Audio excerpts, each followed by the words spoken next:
اعوذ باللہ من الشیطان الرجیم بسم اللہ الرحمن الرحیم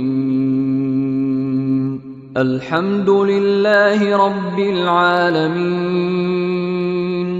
الرحمن الرحیم مالک یوم الدین إياك نعبد وإياك نستعين اهدنا الصراط المستقيم صراط الذين أنعمت عليهم غير المغضوب عليهم ولا الضالين.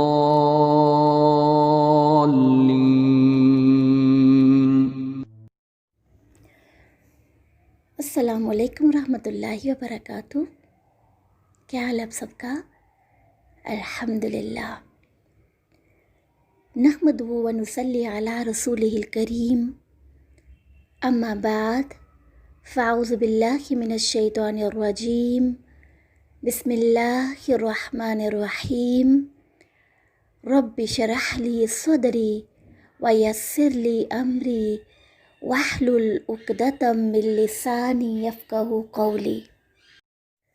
پچھلے سیشن میں ہم نے یہ دیکھا تھا کہ گناہ کس کو کہتے ہیں، گناہ کی تعریف کیا ہے، گناہ کرنے کی وجوہات ہم نے جانی، اور ہم نے یہ جانا کہ گناہ سے بھی بری 4 باتیں ہیں.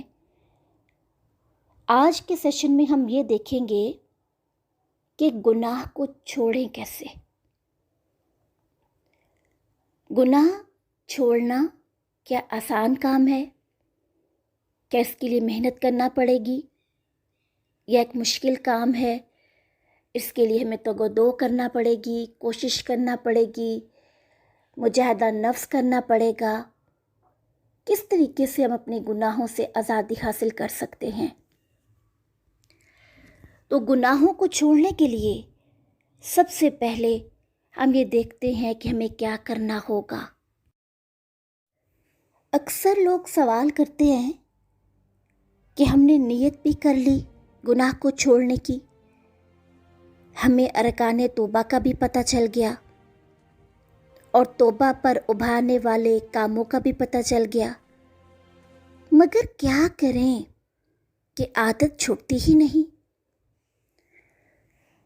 سب سے پہلی چیز، انسان کو معصیت کی قباحت اور اس کے گھٹیا پن کا جب پتہ چل جاتا ہے نا کہ گناہ کتنا برا ہے اور کتنا گھٹیا عمل ہے، پھر اس کے لیے گناہ کو چھوڑنا آسان ہو جاتا ہے. جب انسان اپنے ذہن میں یہ بات بٹھا لیتا ہے کہ گناہ کی بھی قباحت ہے، تو پھر گناہ کی عادت آہستہ آہستہ ختم ہونے لگتی ہے. تو سب سے پہلی چیز گناہ کی قباحت کو جاننا، اس کے گھٹیا پن کو جاننا. دوسری چیز ہم دیکھیں گے کہ گناہوں کی عادت کو ہم کیسے چھوڑیں.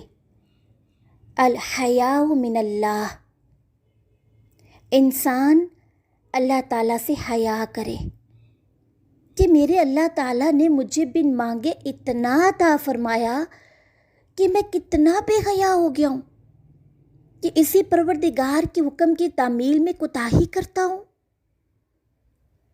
نمبر 2، اللہ سے حیا کریں. نمبر 3، مراعاتم بنعمت اللہ، اللہ تعالیٰ نے جو نعمتیں ہمیں عطا کر رکھی ہیں ان کے بارے میں سوچیں کہ بن مانگے اتنی نعمتیں دینے والا اللہ، اس کے باوجود ہم اس رب کی نافرمانی کر رہے ہیں. تو تیسری چیز ہے اللہ کی نعمتوں کو یاد کریں. چوتھی چیز الخوف من اللہ، اللہ سے ڈرے. کبھی کبھی انسان کا ایک گناہ ایسا ہوتا ہے کہ بندہ پکڑ میں آ جاتا ہے. اللہ رب العزت سورہ زخرف آیت نمبر 55 میں کہتے ہیں فَلَمَّا آسَفُونَا انتقمنا منہم فَأَغْرَقْنَاهُمْ أَجْمَعِينَ، چنانچہ جب انہوں نے ہمیں ناراض کر دیا تو ہم نے ان سے انتقام لیا اور ان سب کو غرق کر دیا۔ چوتھی چیز گناہ کو چھوڑنے کی وہ ہے اللہ کا خوف۔ پانچواں متحرک امیدوں کو چھوٹا کرنا، موت کو کثرت سے یاد کرنا، یہ بھی گناہوں کو چھوڑنے کے لیے آسان نسخہ ہے۔ ہم تو لمبی لمبی امیدیں باندھ لیتے ہیں نا، موت کو تو ہم بھول ہی گئے، کبھی اس کو یاد ہی نہیں کیا۔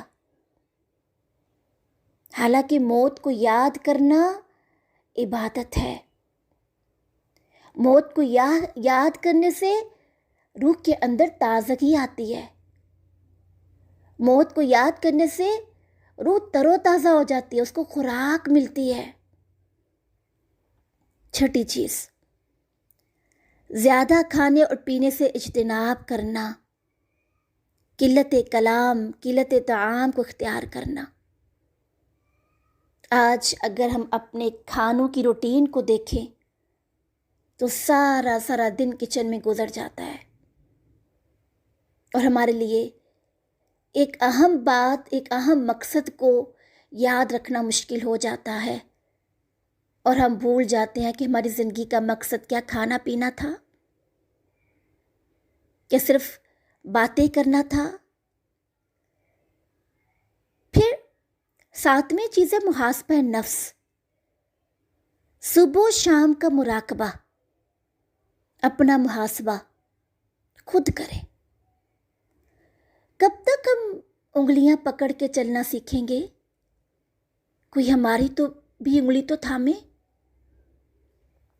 سیدنا عمر فرماتے ہیں حاسبوا انفسکم قبل ان تحاسبوا، اپنا محاسبہ کرو اس سے پہلے کہ تمہارا محاسبہ کیا جائے۔ جب ہم صبح شام اپنا مراقبہ کریں گے، پابندی کے ساتھ اپنے نفس کا محاسبہ کریں گے، تو گناہوں کی عادت کو چھوڑنا آسان ہو جائے گا۔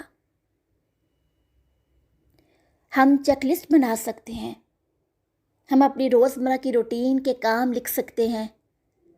آج میں نے سارا دن میں کتنی نیکیاں کی، اس کو ہم جان کے اپنے عمل کو بہتر بنا سکتے ہیں۔ آٹھویں چیز صحبت صلحہ، نیک لوگوں کا ساتھ۔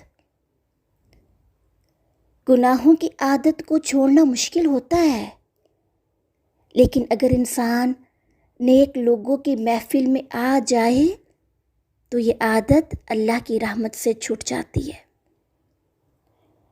سورۃ التوبہ آیت نمبر 119 کے اندر آتا ہے یا ایھا الذین آمنوا اتقوا اللہ وکونوا مع الصادقین، اے ایمان والو اللہ سے ڈرو اور سچے لوگوں کے ساتھ رہا کرو۔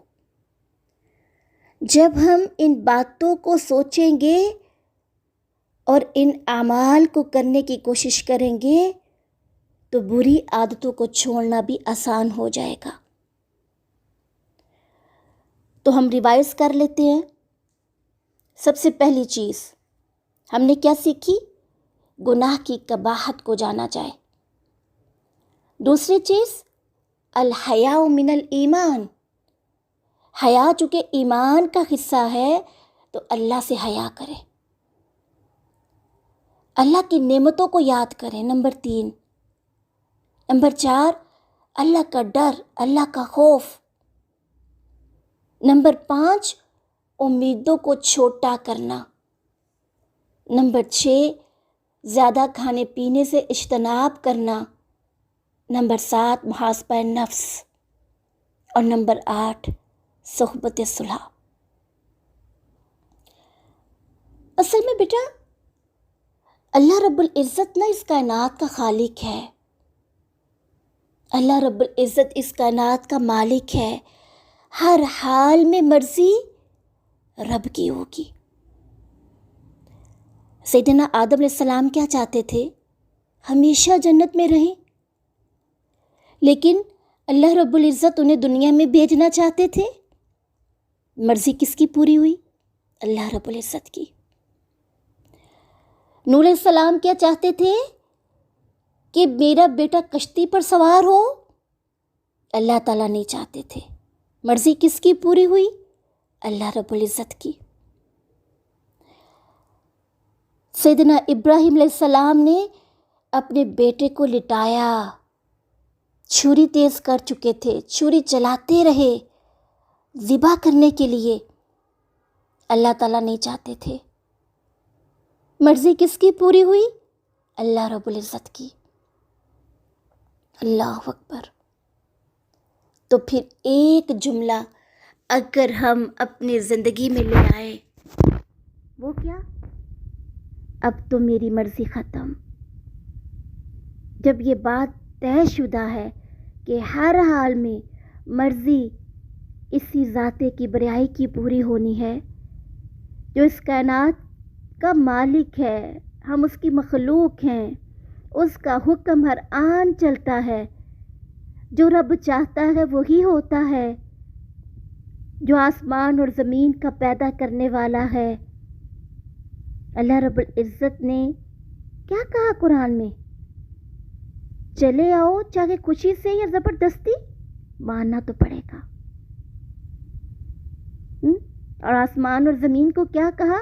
آیت نمبر فصلت میں، آیت نمبر 11 میں آتا ہے، دونوں نے کہا تھا ہم خوشی خوشی آتے ہیں۔ زمین اور آسمان بھی اطاعت اور فرمانبرداری کرتے ہیں۔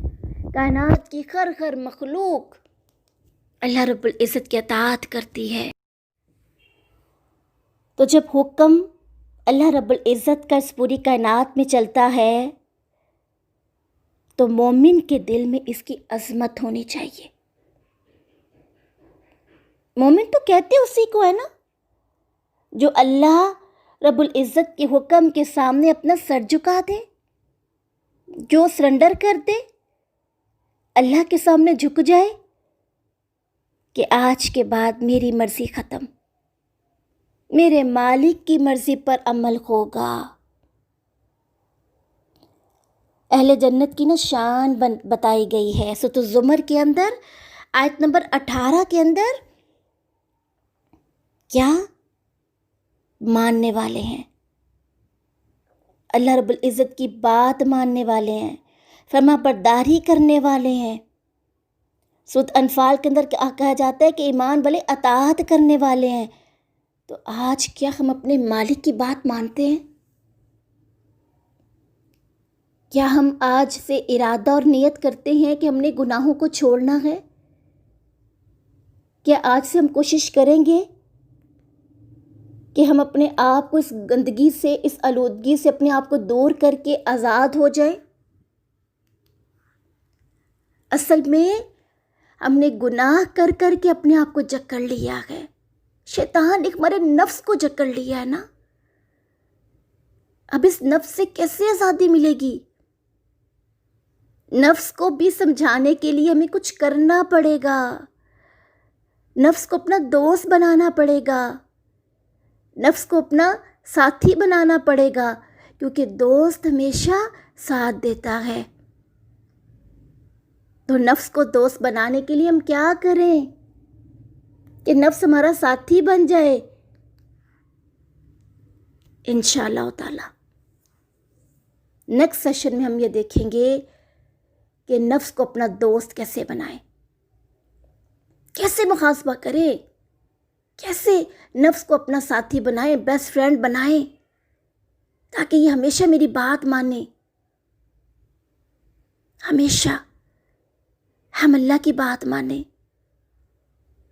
اس رب کی جو رب کعبہ ہے، اس رب کی جو رب ابراہیم ہے، اس رب کی جو رب محمد ہے صلی اللہ علیہ وسلم۔ تو آئیے ارادہ کریں، نیت کریں، آگے بڑھیں،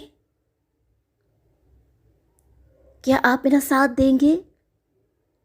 کیا آج سے ہم سب ارادہ اور کوشش کریں گے؟ انشاءاللہ تعالی اللہ تعالیٰ ہمیں تھام لے گا انشاءاللہ۔ اللہ تعالیٰ ہم سب کا حامی و ناصر ہو۔ السلام علیکم ورحمۃ اللہ وبرکاتہ۔